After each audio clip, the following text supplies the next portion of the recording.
नमस्कार दोस्तों, बहुत बहुत स्वागत है आप सभी का आपके अपने चैनल आस्था बिलीव इट और नॉट में।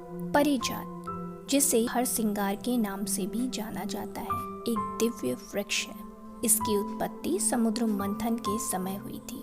कहा जाता है कि यह वृक्ष इच्छाओं को पूरा करता है और अनंत प्रेम का प्रतीक है। पारिजात वृक्ष सिर्फ एक दिव्य वृक्ष ही नहीं, बल्कि प्रेम, भक्ति और आत्मिक जुड़ाव का प्रतीक है।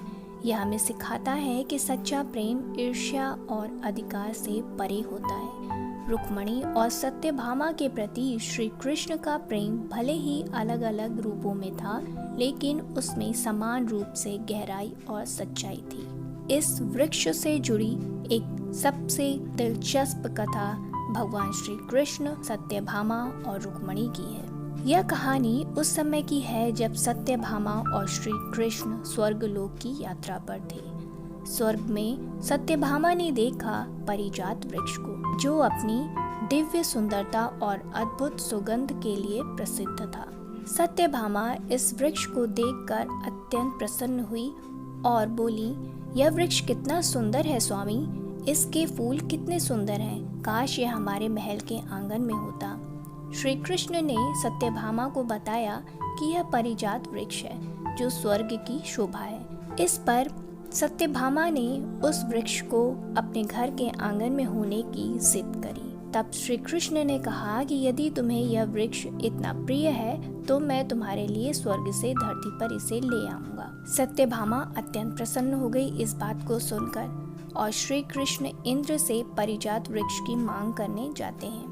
वहाँ वो देवराज इंद्र को बताते हैं कि सत्यभामा को यह पारिजात वृक्ष अत्यंत प्रिय है और उसे धरती पर भेजने की कृपा करें।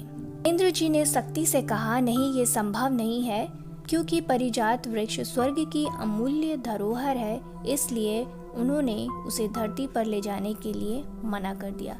लेकिन श्री कृष्ण ने सत्यभामा को वचन दिया था और वो अपना वचन पूरा करने के लिए बिल्कुल तैयार थे, और इस बात पर उनका और भगवान इंद्र का युद्ध छिड़ गया।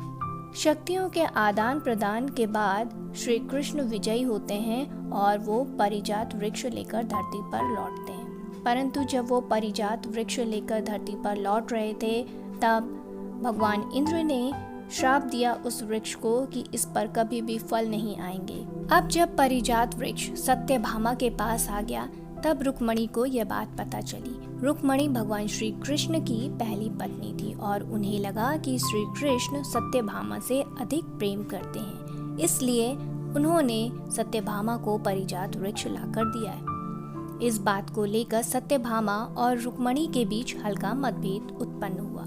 श्री कृष्ण ने परिस्थिति को संभालते हुए कहा कि वे दोनों पत्नियों से समान प्रेम करते हैं, और उन्होंने इस बात का फिर समाधान निकाला कि पारिजात वृक्ष का पेड़ सत्यभामा के आंगन में रहेगा और उसके फूल रुक्मणी के आंगन में गिरेंगे, जिससे दोनों संतुष्ट हो गईं। इस प्रकार भगवान श्री कृष्ण ने अपनी सूझबूझ से दोनों रानियों के बीच सामंजस्य स्थापित किया और पारिजात वृक्ष की दिव्यता को दोनों के बीच बांट दिया। इस कथा से हमें यह शिक्षा मिलती है कि प्रेम और सामंजस्य बनाए रखने के लिए संतुलन आवश्यक है। श्री कृष्ण ने अपनी बुद्धिमानी से यह साबित कर दिया कि प्रेम और विश्वास किसी एक के पक्ष में झुकने से नहीं, बल्कि संतुलन से टिकता है। सच्चा प्रेम तभी खिलता है जब हम संतुलन और समर्पण के साथ एक दूसरे का सम्मान करते हैं।